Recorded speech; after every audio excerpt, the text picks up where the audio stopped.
Hi, I'm Melissa at last, and welcome back to my channel, Rose Ether Cherubim.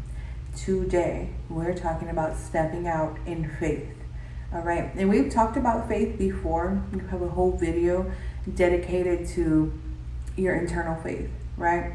But today, this is more along the lines of your application of faith, being out in the field. So the previous video on faith was theory. So if that was theory, this one is application. Moving in your faith and what that looks like, what that feels like.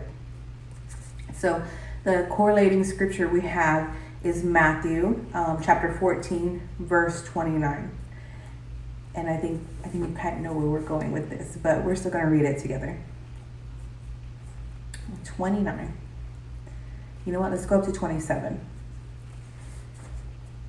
27. But straightway Jesus spoke unto them, saying, Be of good cheer, it is I, be not afraid. And Peter answered him and said, Lord, if it be thou, bid me to come unto thee on the water.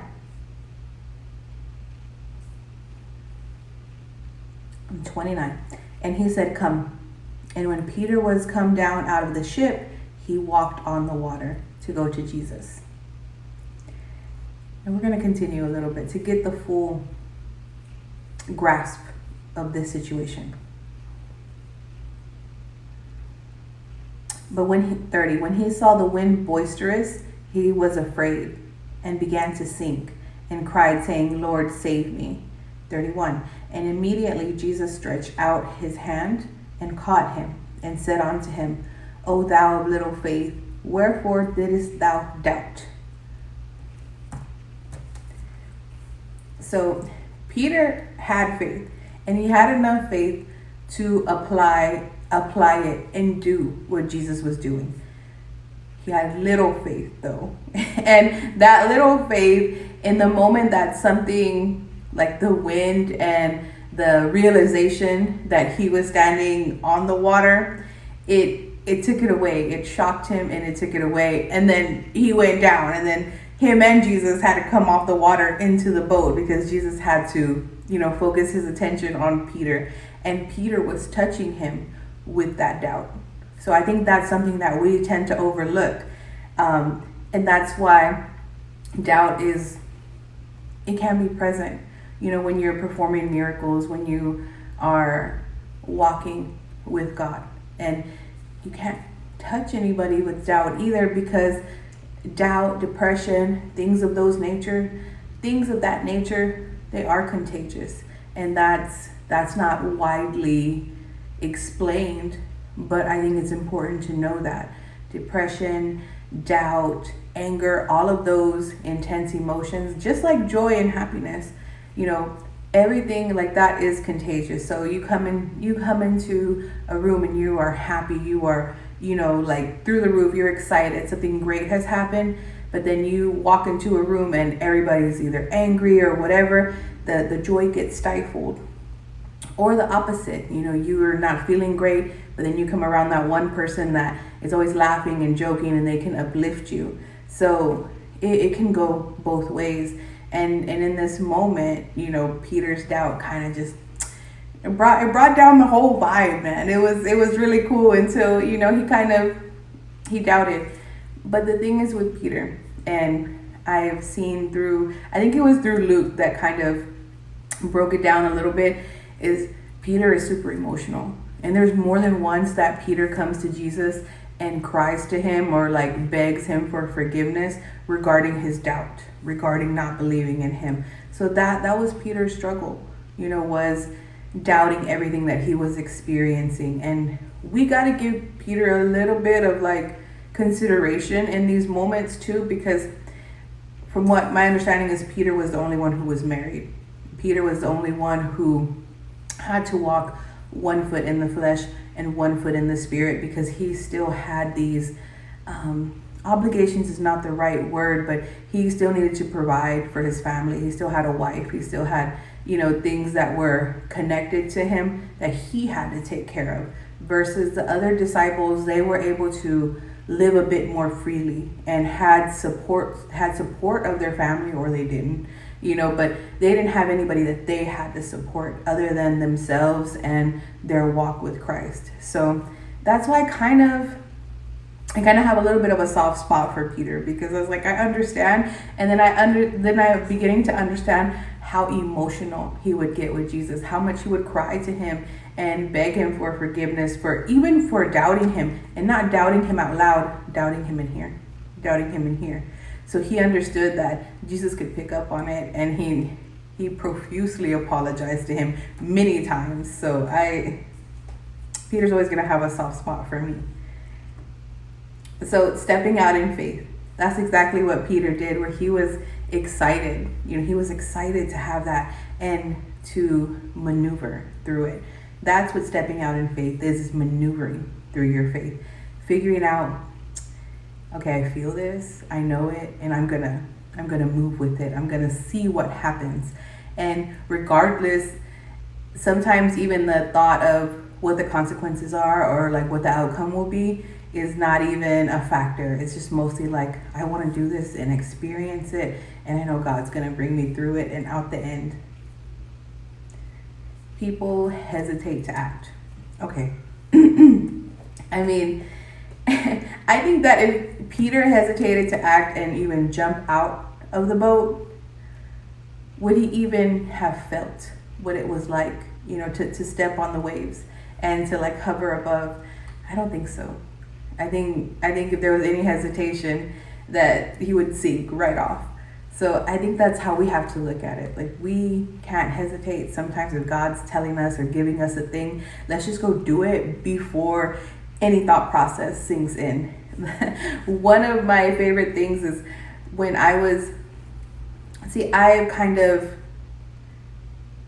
when it comes to like exercise and working out, I'll start and then stop and then start and then stop. And one of the times that I was starting to run, I was like, I'm going to wake up early in the morning before my thought process even kicks in. Before there's anything to convince me to not go and do this, I'm going to just get up early while my brain is not even registering a lot of things to kind of tell me, oh, it's too cold, or it's too hot, or it's too dark, or whatever. And I would just have my clothes ready in the bathroom. So as soon as I get up, that's the first thing I'm seeing. My shoes are right there. Like, we're gonna do this, even if we're like this. And, we're kind of like still getting the sleep out of our eyes. We're gonna do this. So those are things that you can do to kind of stop, just do it before any secondary thought creeps in. Some people are going to want to call it impulsive, but it doesn't matter if they can't differentiate what impulsivity is and what stepping out in faith is. And, again, sometimes you're going to look that way, but when it comes out and they know that you're stepping because God told you, they're gonna doubt you a little less, or at least doubt you a little less to your face. So staying still versus stepping out in faith. Staying still is good if God is asking you to stay still. But if God is asking you to do something and you stay still and you hesitate, we talked about that. The longer you go on your journey, the closer your relationship is to God. It becomes disrespect. It becomes disobedience. I think you get a little bit of a pass when you're a baby in the faith. You kind of get to, well, God, I don't know, or you get to hide behind, well, I had to make sure it was from you. And God will let that slide to a degree, to a certain point. But you really don't want to push it. If you were genuinely unsure, okay. But if you know your signs from God, and you know what He's telling you and what He's giving you, and you feel it within your body, within your spirit to go forward, you can't ignore it. You can't, stutter step. You can't do any of those things. There's more required of you than that. So what are you doing standing still? Okay, so I'm going to get very deeply personal with this one. So a time that I took a step without certainty is, it was back in the process of my marriage dissolving. I I knew that my partner was doing things behind my back, and I couldn't quite prove it. He was very good at covering his tracks. And I would find little pieces, but I wouldn't find evidence or proof.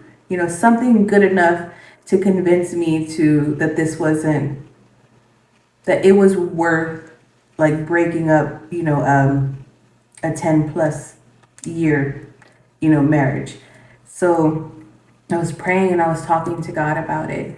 And God was showing me that what I was feeling was correct, right? And God told me just to say it in a way that I already knew it was happening.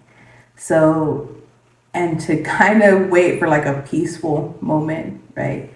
And there was this quiet moment where I was like, I know that you're having an affair.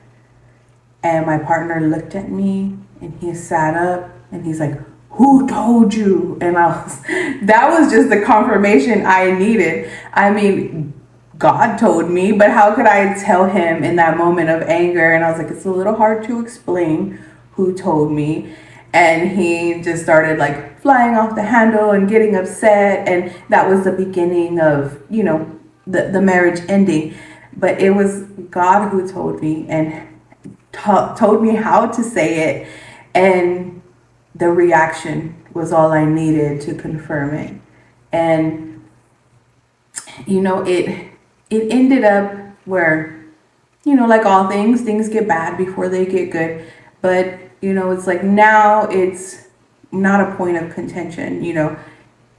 The person I was with is free and has moved on with their life, and I have too. And they're happier for it and I'm happier for it. So I mean I didn't know what would come of it. They could have continued to lie, they could have called me crazy, they could have, asked for like what proof I had, but just the firmness in what I was saying, the belief, because I knew it was God who was showing me that it was time to leave it. It was just way too unhealthy, and it was in competition with my relationship with God. And God doesn't want you to be treated that way. God doesn't want your energy mingling with somebody who doesn't appreciate you and is mingling their energy with other energies and bringing it back to you. It was a big mess, and it was something that God was like, all right, it's time we got to sever this, because it's not good for you. And what's not good for you is not good for God either. So he's going to make sure to kind of let you know. And it's important to move on that, because imagine I wouldn't have said anything and sat on it and continued being unhappy for much longer, or continued putting myself at risk by being with a partner who, didn't choose to be monogamous. So there are a lot of things that could have happened if I didn't step. And there's a lot of great things that did happen because I did step. And now I can look back and like laugh at the situation, but it wasn't really a laughable situation when it happened. But it happened, and God was right. And God made it so that I had proof where I could move on. So when God is giving you an action, just do it and take it with certainty. It might not feel great in the moment, or it may be completely exciting. It could go either way, but it's still something worth experiencing. It's still something that you're going to be happy that you did it at the end of the day. And one of the biggest things that I move in, that I have an understanding of, is that I don't want to feel regret. I don't want to feel disappointment in the way that God was showing me something and I didn't follow it. There was a glimmer of light on the path in the darkness, and I didn't follow God's light. I kind of stuck to what was safe, and you don't grow when you stick to what is safe. But you have to understand that your safety is in your protection from God. So as you're growing and as you're going through the path that has terrain that's a little bit rocky, a little bit unsteady, a little, a little not just flat ground, God's protecting you and guiding you through all of that, and also giving you an amazing experience that's going to grow you. So you're still growing in the face of danger, but you're still kind of like in a little safety box. You're still okay. And the way that I think about it is, if God was protecting Saul, if he was protecting David, and all these great battles where people are, like offing each other and people are like going down by the thousands, it's like me taking a little step in faith and, saying this or doing that in my modern day life. I'm more than fine. I'm more than protected. I'm not out there on the battlefield. So everything that he's asking me to do, I'm good. I'm safe. And you should feel the same way too. But even if you are somebody who's out on the battlefield, know that you're safe, you're good. And God is with you, and you're going to get them signs to go left, go right, go straight, pay attention. And be protected in the same way that God protected David, that God protected Saul, that God protected anybody who just went out and lived their life for him. So stop waiting on 1,000 confirmations to do what you got to do. Sometimes the confirmation comes after you done it. You get the good job, you get the pat on the back, you get the, the thumbs up. And so start doing that like immediately. As soon as you get an inkling, a sign to go here, drive here, you get a vision in your head like, you know what, I haven't been to that park in a while, or I haven't been to that restaurant in a while. Like, why is that coming up? Is it associated with a memory? But most likely it's God giving you a little nudge to do something. Another example, and I don't really talk about this, but God told me, put $10 aside. Like, just keep it in your wallet, put it aside. And I did. And I ran into somebody who was, they were like a young kid and they needed some help getting food. And I knew what them $10 were for. And it's like, okay, it's a good thing. And you feel great being able to help. Especially when it's something as like a necessity for like food, for like a young kid, it's like, I got it. It's no big deal, but it makes you feel good. The $10 that it cost you versus the embarrassment that it saved them, or like the aching stomach that it saved them. It feels great to thwart that and, just give. So you don't know who needs you, but you also don't know what great experiences await you, meeting people, being in situations, being a source and a proof of God's light. And sometimes it's just by you stepping out on faith and doing it. And you're somebody's confirmation. You're somebody's proof that their prayer was heard. You're somebody's adjustment, realignment to understand that God exists and he's looking out for me. So when you get those inklings and you get those visions that are pushing you towards something, doing something, going somewhere, calling somebody on the phone, talking to them, you're not only becoming the proof that God is real and that God moves through people, but you are also stepping out on faith and you're practicing that. And the more you practice it, like anything, the more it becomes perfected. The more that you just move instead of thinking, instead of letting a split second of doubt to come in, or a lot of people want to call it reasoning, but it's doubt. It's not logic. It's not reasoning. It's truly doubt. And it has the ability to intercept your faith if you let it.